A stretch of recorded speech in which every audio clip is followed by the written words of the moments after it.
Assalamualaikum warahmatullahi wabarakatuh.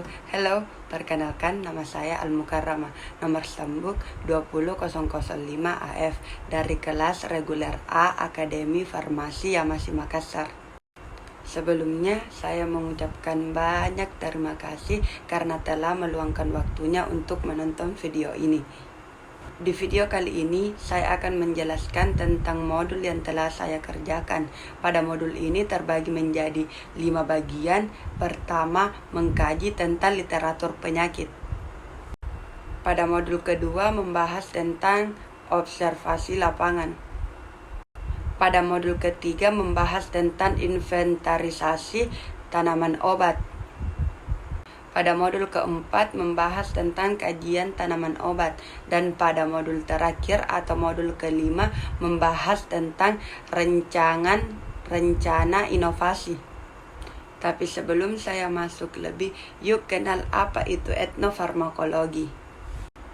Etnofarmakologi adalah ilmu yang mempelajari tentang kegunaan tanaman yang memiliki efek farmakologi yang memiliki hubungan dengan pengobatan dan pemeliharaan kesehatan oleh masyarakat atau suku. Dan selanjutnya saya akan membahas kelima modul saya.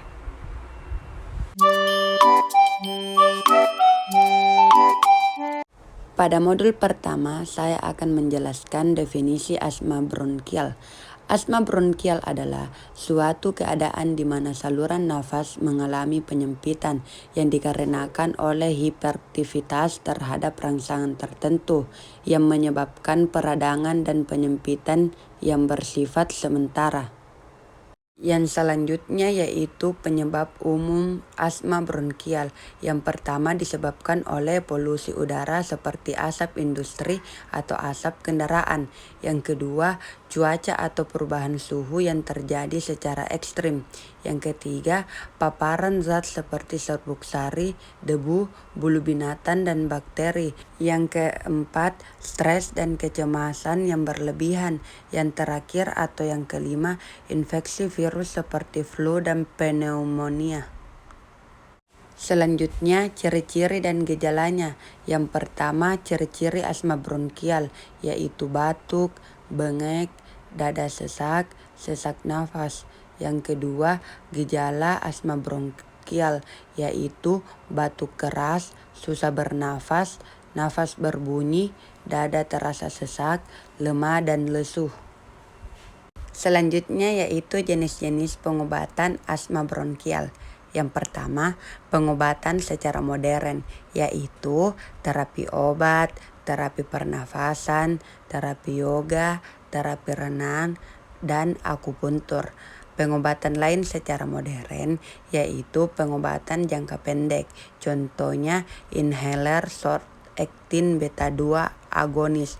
Yang kedua, kortikosteroid oral ataupun infus. Yang ketiga, obat anticholinergic. Yang kedua, pengobatan jangka panjang. Contohnya kortikosteroid dalam bentuk hirup ataupun pil untuk mengurangi respon terhadap peradangan. Yang kedua, obat modifikasi leukotrien seperti montelukast dan Xileuton untuk peradangan dan menjaga saluran pernafasan tetap terbuka.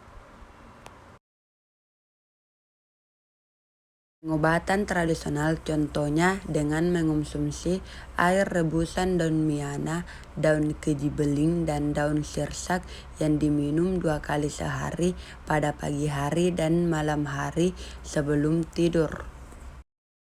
Lanjut pada modul kedua yaitu observasi lapangan.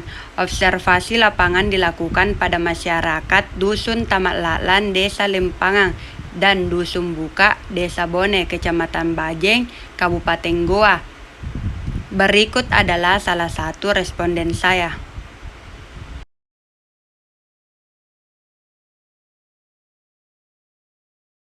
Iya, masih sering karena dia masih mempercayai tanaman herbal dan masih meyakini bahwa tanaman tersebut bisa menyembuhkan penyakit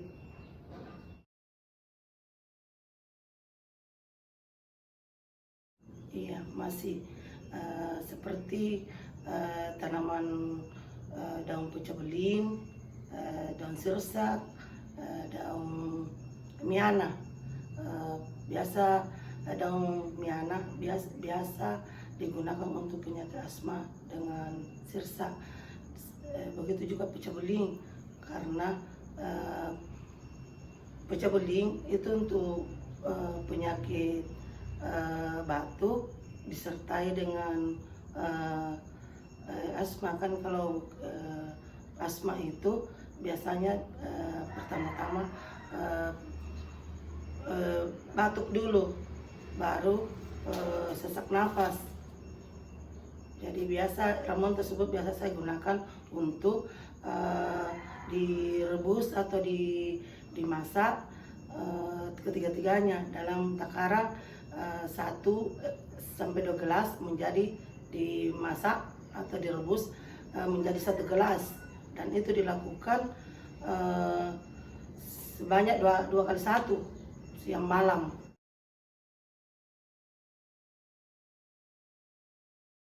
Iya, masih menggunakan tabit atau disebut orang pintar, karena dia masih meyakini atau biasa juga terkadang itu penyakit sembuh dengan tabit tersebut.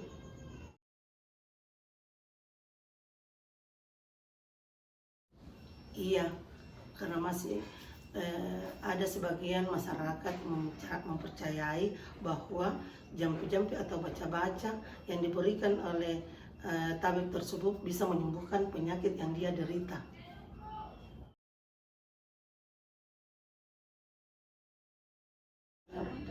Iya, karena sebagian masyarakat menggunakan bisa mengobati dirinya sendiri melalui obat atau ramuan ya, ataupun baca-baca doa-doa yang diberikan oleh tabib tersebut, dan itu sudah menjadi ketentuan dari tabib tersebut bahwa baca-baca atau jampi-jampi ini yang harus dibaca untuk bisa menyembuhkan penyakit tersebut.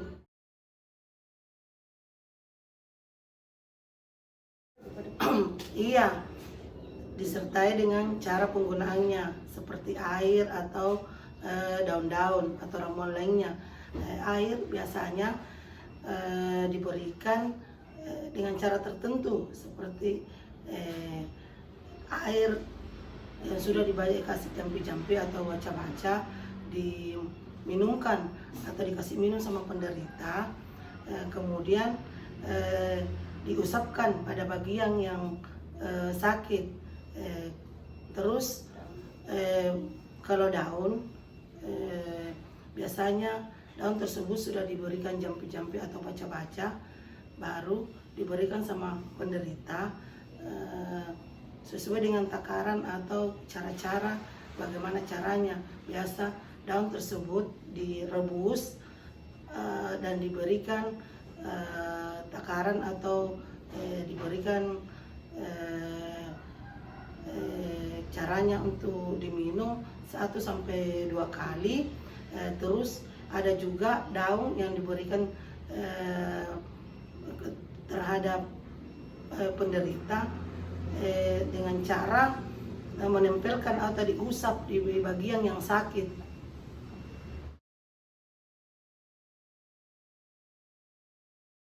Iya, karena mereka sudah membuktikannya bahwa ramuan yang diberikan terhadap pasien atau penderita penyakit tersebut sudah mendapatkan hasil dan bisa menyembuhkan penyakit yang dia derita.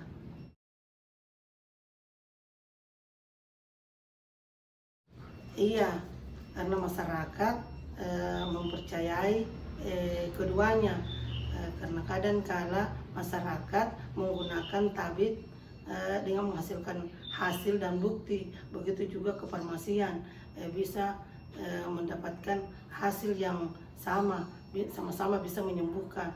Dari tabib bisa juga menyembuhkan, obat yang diberikan oleh tabib biasanya juga menyembuhkan penyakit yang dia derita. Dan begitu juga dari kefarmasian, obat yang dia diberikan ke penderita, bisa juga menyembuhkan penyakit yang tersebut.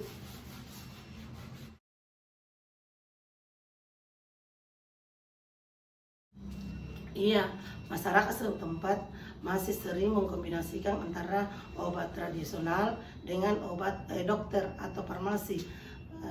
Kalau dari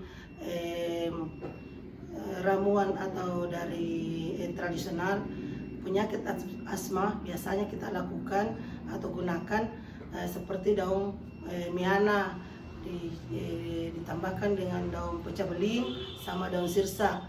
Begitu juga dengan hati kelelawar, sering juga dikasih makan sama penderita penyakit asma.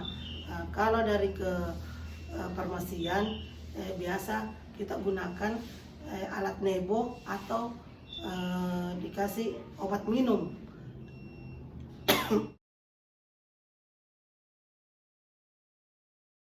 Iya, pelayanan kefarmasian di lingkungan ini atau di daerah ini mudah sekali, seperti pelayanan yang diberikan melalui puskesmas, rumah sakit atau apotik. Biasa juga dikasih pelayanan seperti rumah sakit Seyusup, rumah sakit Thalia, dan rumah sakit Bayangkara. Pada modul ketiga, saya melakukan pendataan terhadap responden saya. Bagaimana cara mengelola ramuan tanaman obat yang dipercaya dalam pengobatan penyakit. Dan ini adalah beberapa informasi cara pengolahan tanaman obat yang saya dapatkan dari responden. Untuk responden pertama atas nama Rosdiana, umur 48 tahun, penyakit asma bronkial. Tanaman obat tradisional yang biasa dia gunakan adalah yaitu daun miana, daun kejibelin, dan daun sirsak. Selanjutnya responden kedua saya yaitu atas nama Almunadira, umur 24 tahun, penyakit asma bronkial. Tanaman atau ramuan yang biasa dia gunakan yaitu tanaman putri malu dan daun sirih. Untuk cara pengolahan dan penggunaan tanaman atau ramuan dari responden pertama yaitu diambil masing-masing 7 lembar daun miana, daun sirsak, daun kejibeling, kemudian ditambahkan 2 gelas air, kemudian direbus hingga air rebusan menjadi 1 gelas, kemudian siap untuk dikonsumsi atau diminum 2 kali sehari pada pagi dan malam hari sebelum tidur. Kemudian untuk cara penggunaan dan pengelolaan untuk responden kedua yaitu diambil 5 lembar daun sirih, kemudian dihancurkan sampai halus, lalu dituang setengah gelas air panas, lalu diminum airnya yang sudah disaring. Dan untuk tanaman putri malu diambil kemudian direbus bersama akarnya lalu diminum 2 kali sehari. Di modul keempat, yang saya lakukan adalah mengkaji tanaman berkhasiat yang digunakan oleh masyarakat dalam pengobatan secara empiris, juga mencari tahu kandungan senyawa aktif yang terdapat pada tanaman. Yang pertama yaitu daun miana yang memiliki nama latin Coleus atropurpureus. Bagian yang digunakan yaitu daun, memiliki kandungan senyawa aktif berupa saponin, steroid, minyak atsiri, senyawa rosmarinic acid, dan flavonoid. Kedua yaitu daun sirsak yang memiliki nama latin Annona muricata L. Bagian yang digunakan yaitu daun. Daun sirih mengandung senyawa aktif berupa asetogenik, minyak esensial, retikularin, lorexomini, kolkularini, anomurini, dan hogenamin. Yang ketiga yaitu daun kejibelin atau pecabelin yang memiliki nama latin Strobilanthes cryptus L. Bagian yang digunakan yaitu daun, mengandung senyawa aktif yang berupa flavonoid, saponin, steroid, dan triterpenoid. Yang keempat yaitu tanaman putri malu yang memiliki nama latin Mimosa pudicallin. Bagian yang digunakan yaitu daun atau seluruh bagian tumbuhan yang mengandung senyawa aktif, flavonoid, tanin, dan saponin. Yang terakhir atau yang kelima yaitu daun sirih atau leko yang memiliki nama latin yaitu Piper betel L. Bagian yang digunakan yaitu daun mengandung senyawa turunan senyawa fenol.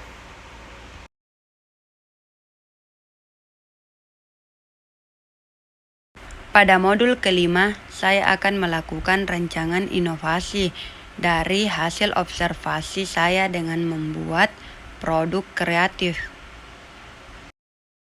yaitu dengan memanfaatkan daun miana sebagai kapsul daun miana untuk mengurangi rasa pahit pada daun miana dan agar masyarakat suka terhadap sediaan tersebut karena membantu untuk mengurangi atau menghilangkan rasa pahit pada daun miana sehingga mudah untuk dikonsumsi, dengan harapan saya agar produk saya nanti bermanfaat bagi kesehatan dan bisa dinikmati oleh semua kalangan serta salah satu pengembangan ilmu pengetahuan sehingga dapat menambah wawasan yang mengenai kapsul daun miana.